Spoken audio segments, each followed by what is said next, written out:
महाराज जी नमोस्तु नमोस्तु। अनाहरक जीव का कौन कौन सा गुण स्थान होता है?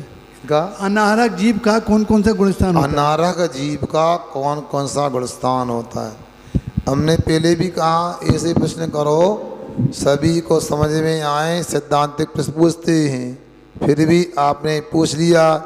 हमारे बाबा जी ब्रह्मचारी महेंद्र जी हैं, धर्म ध्यान में लगे रहते हैं और इनका हमारे साथ में दूसरा चतुर्मास है। और इनका प्रश्न है अनाहरक जीव के कौन कौन से गुणस्थान होते हैं।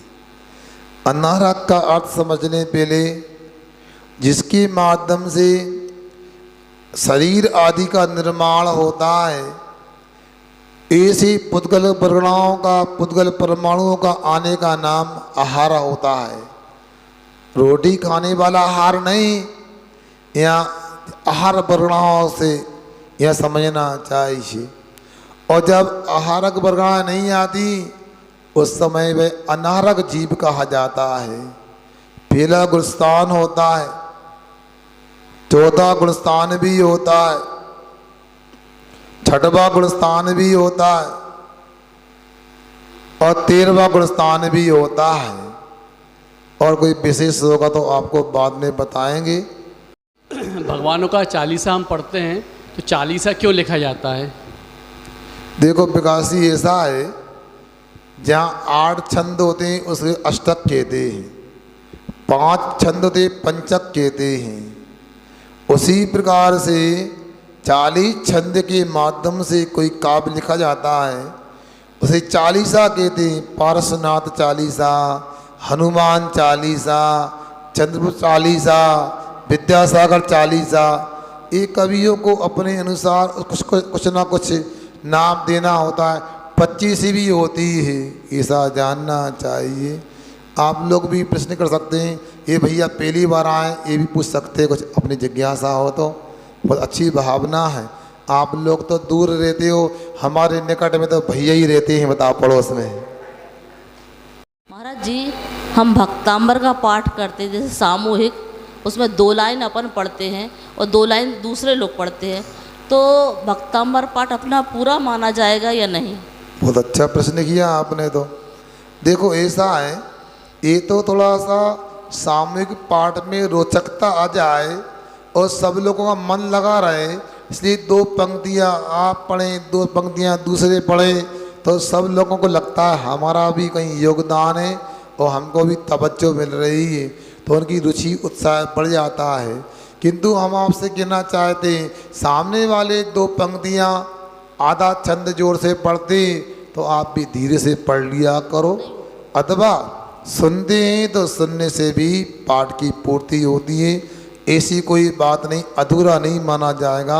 हाँ, ऐसा नहीं करना जैसे कुछ लोग अभी कर रहे हैं ना, हम बोल रहे हैं वो बातें कर रहे हैं आपस में, ये अधूरा माना जाएगा। सुन रहे पीछे वालों, आप बातें नहीं करो। हम क्या, जैसे वो भक्तांबर का पाठ हो रहा है, वे बातें करेंगे तो अधूरा माना जाएगा। मगर यदि ध्यान से सुनेंगे अथवा धीरे धीरे पढ़ेंगे तो आपका पाठ पूरा माना। नमस्ते। वो पार्श्वनाथ स्तुति में जो तुमसे लागी लगन जो पढ़ते हैं, हाँ। तो उसमें आता है कि पंकज व्याकुल भया, हाँ। पर हमारे यहाँ इन लोग पढ़ते हैं हम सब व्याकुल हुए दर्शन बिन ये जिए लागे खारा, तो उल्टा नहीं हो गया? वो जिए, देखो ऐसा दर्शन है, बिन ये जिए जिए बोलते, जबकि वो जिया है।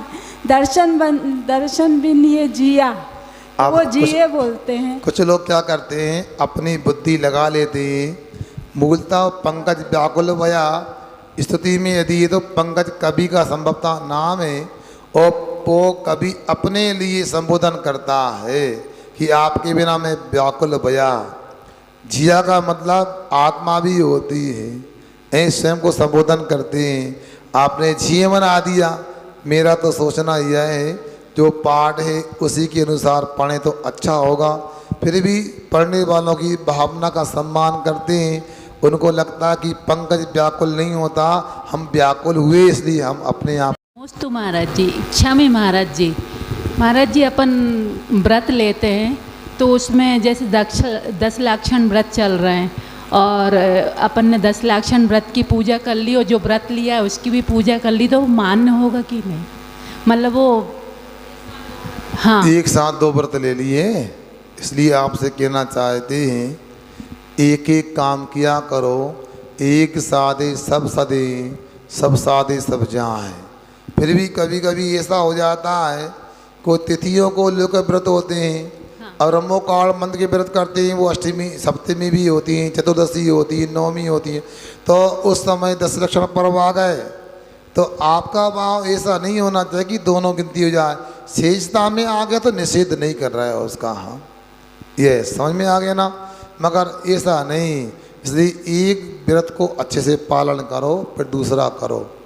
ज़्यादा संकल्प ले लेंगे, पाल नहीं पाएंगे तो अपने को भी संतुष्टि नहीं होगी, दोष भी लग सकता। स्वामी महाराज जी आप थोड़ा सा गर्भगृह के बारे में विस्तार से आप बता दें, क्योंकि कई जगह मैंने देखा है वहाँ पे क्या गर्भगृह में वो झाड़ू जो लगाते हैं ना, वो वहीं की वहीं टिका के रख देते हैं, तो रखनी चाहिए कि नहीं रखनी चाहिए? अच्छा देखो, बात तो उपयोगी है। बहन जी ने पूछा गर्भगृह की व्यवस्थाएं क्या है। देखो, गर्भगृह एक बहुत ज़्यादा पवित्र स्थान होता है। यूँ तो मंदिर ही पवित्र स्थान है, मंदिर का अंदर का स्थान भी बहुत पवित्र होता है, और जहाँ वेदी होती है मूल स्थान, उसकी पवित्रता का तो कहना ही क्या है। आप लोगों को हमने समूह शरण का स्वरूप बताया था। समूह शरण में जब बाबा जी प्रवेश करते हैं, धुली साल कोट के बाहर मतलब परिक्रमा के अंदर जाते हैं, जैसे ही छेद प्रासाद नाम की प्रथम भूमि आती है, जहाँ पर 5-5 भवन होते हैं, फिर बीच में एक अग्रतरफ जिनालय होते हैं, और उनके बीच में तालाब होते हैं, और तालाब के दोनों ओर कुंड बने रहते हैं। उन कुंड में बाबा जी जो समूह शरण में जा रहे हैं, पैर धो करके ही जाते हैं। सुन रहे हैं आप लोग? पैर धो करके ही जाते हैं। ये व्यवस्था समूह शरण की है। मंदिर भी एक समूह शरण का रूप है, इसमें भी पूरी पवित्रता का ध्यान रखना चाहिए। हम देखते लोग इतना विवेक नहीं रखते कि पैर या तो धोते नहीं, बिना पैर धोए मंदिर में प्रवेश कर जाते हैं, अथवा धोते भी हैं तो क्या करते हैं, पहले पैर धो लिए, फिर चप्पल जूते के ऊपर से निकल गए, बाद में मंदिर पहुंच गए। ऐसा लगता है कि आप लोगों ने मंदिर में जाने को पैर नहीं धोए, चप्पल जूते पर पैर रखने के लिए पैर धोए आपने। आप पैर धोकर मंदिर जाते हैं, वहाँ पर भी सबसे पहले गर्भालय में जो भाई लोग जाते हैं उनके लिए शुद्धि के वस्त्र होना चाहिए। माली वगैरह वहाँ प्रवेश करते उचित नहीं, क्योंकि उनकी भी शुद्धि नहीं होती। क्योंकि माली की बात नहीं, आप लोग भी यदि मान लो सामान्य वस्त्रों में आप लोग स्नान घर में प्रवेश किया, बाथरूम आदि में गए, तो आपकी भी वस्त्रों की शुद्धि नहीं मानी जाएगी। जब शिविर लगेगा, इन भाइयों को सिखाऊंगा मैं, यदि याद रहेगा कि शुद्धि कैसे की जाती है। अभी ना शुद्धि करना आता, ना निहार की शुद्धि जानते, ना आहार की शुद्धि जानते हैं। बस आप लोग तो चौके में भी 2 ही हाथ से रोटी खाते हैं, उसी गिलास से पानी पीते हैं, गिलास भी झूठा, रोटी भी खाते हैं, और बाद में उसी गिलास से हाथ धो के आ जाते, जिनवाणी छू लेते। भोजन करने की शुद्धि भी क्या होती है, आपको सोचना चाहिए। हम लोग यदि भोजन करते हैं तो बाईं तरफ जग रखना चाहिए, दाएं हाथ से थाली का भोजन करना चाहिए, और दाएं हाथ से गिलास का पानी पीना चाहिए, और बाएं हाथ से जग से गिलास में पानी लेना चाहिए। अंत में हाथ धो करके अपने को जग के पानी से अंतिम कुल्ला करना चाहिए, 1 अंजलि पीना, जग के पानी हाथ धोना चाहिए, मुख शुद्धि करना चाहिए, और जग के पानी से हाथ धो करके पूरी शुद्धि मानी जाती है। मगर बुंदेलखंड में देखते हैं 2 ही हाथों से खाते हैं, एक हाथ से गिलास, एक हाथ से अचार, एक हाथ से नमकीन पापड़ लगाते रहते हैं, दोनों हाथ झूठे कर लेते हैं। या तो जग होता नहीं है, जग होता तो जग भी झूठा कर लिया, झूठे हाथ लगा दिए, शुद्धि कैसे मानी जाएगी? बोलो, होता है कि नहीं? शिविर इसलिए लगाया जा रहा है कि आपकी हर चर्या में, हर क्रिया में निखार आना चाहिए, शुद्धि आना चाहिए। अब गर्भगृह में आप लोग साफ सफाई करते हैं, तो गर्भगृह में आप लोगों को अलग से झाड़ू रखना चाहिए, अलग से ब्रश आदि रखना चाहिए, और सब लोग प्रवेश ना करें। या तो फिर आप लोगों को स्नान करने के पहले इतायोग शुद्ध वस्त्र में अंदर जाकर पहले झाड़ू नीचे की लगा लो, फिर शुद्धि में गए तो ऊपर बेदी की कटनी की आप साफ सफाई शुद्धि में करें। कोमल वस्त्रों के माध्यम से भी कर सकते हैं, मयूर पक्षी के पंखों से भी लोग करते हैं, ऐसा करना चाहिए, तभी मंदिर की, बेदी की, गर्भगृह की शुद्धि रह सकती है। माता बहनें गर्भगृह में नहीं जाती मानता हूँ, मगर परिक्रमा करते करते छू लेती हैं, ऐसे करती हैं, क्या है बताओ, बेदी को भी क्यों छूना। इसलिए आप लोगों से इतना ही कहना है, अपनी व्यवस्था बना के रखें। और ज़्यादा मैं इसलिए नहीं कह सकता हूँ, आजकल अलग अलग नगरों में, अलग अलग ग्रामों में अलग अलग समिति की, कमेटी की व्यवस्थाएं होती हैं। मेरा तो स्वभाव है, कोशिश करता हूँ कि मंदिर व्यवस्था में कोई दखलंदाजी मेरे द्वारा ना हो।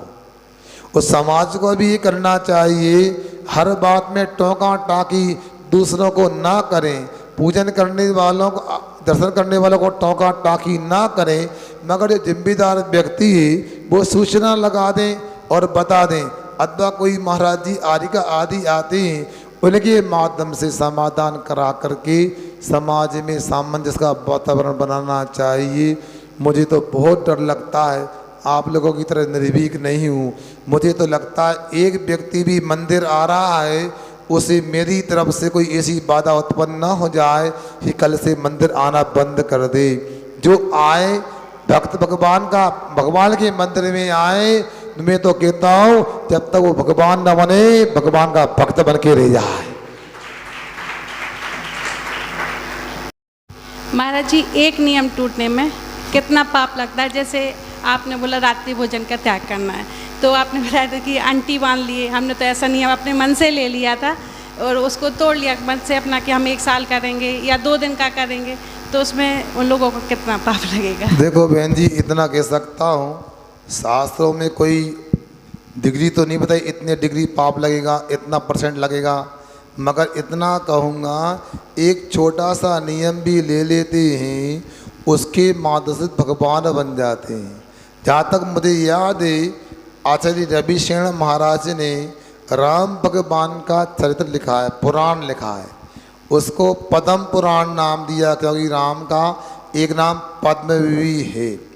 उस पद्म पुराण में लिखा है, राम भगवान पूर्व पर्याय में थे और एक दिन उनको रात में भूख लगी, प्यास लगी, तो उन्होंने आश्रम में जाके पानी मांगा।